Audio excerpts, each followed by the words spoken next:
Let's check out SkyLeap for the PlayStation VR2 today. There was a little bit of drama surrounding this fun little arcade indie game because about a week before it came out, they gave review keys to a whole bunch of content creators, but it was almost unplayable that day. But every day since then, there's been an update and they've made things a lot better. So let's find out, is this game any good? Is it bad? Or somewhere in the middle? Let's see what this game has to offer.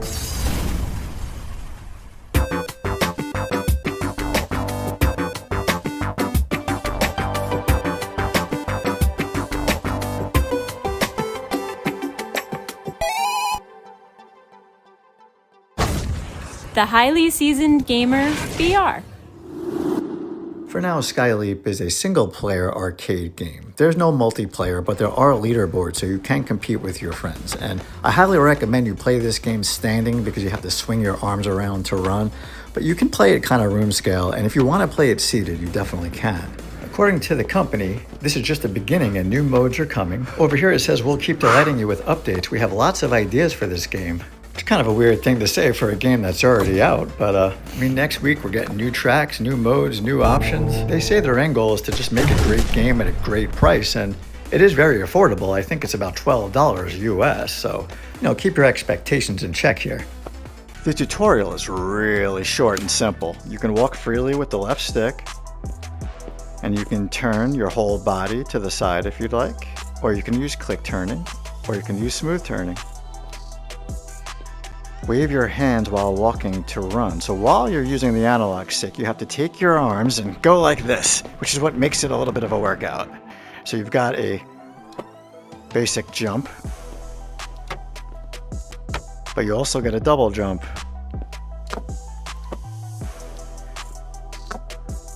Oh! Now anything yellow is what you grab onto. So when you see these yellow things,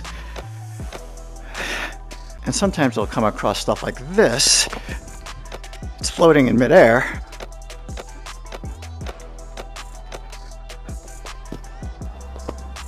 So again, anything that's yellow, you can grab onto.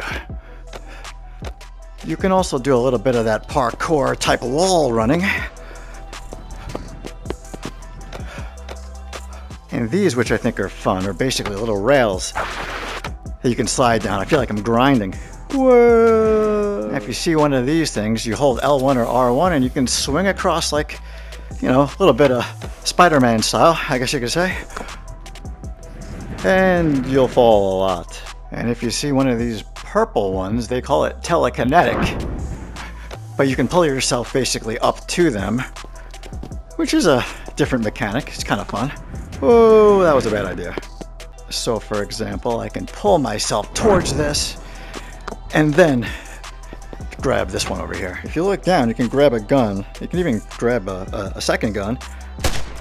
And I don't find myself using these very often, but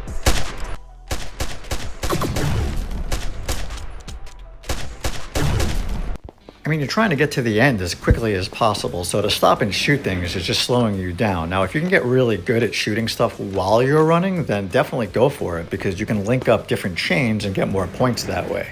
The visuals are actually very clear and sharp in the headset. My only recommendation to the company is that they consider adding a blue sky and some clouds above, and heck, maybe even the same thing below, because I want to get that feeling of heights, and I just don't have it because there's not enough visuals going on below. For now, the options are pretty simple. You've got an endless mode, which is like an endless runner. See how long you can last.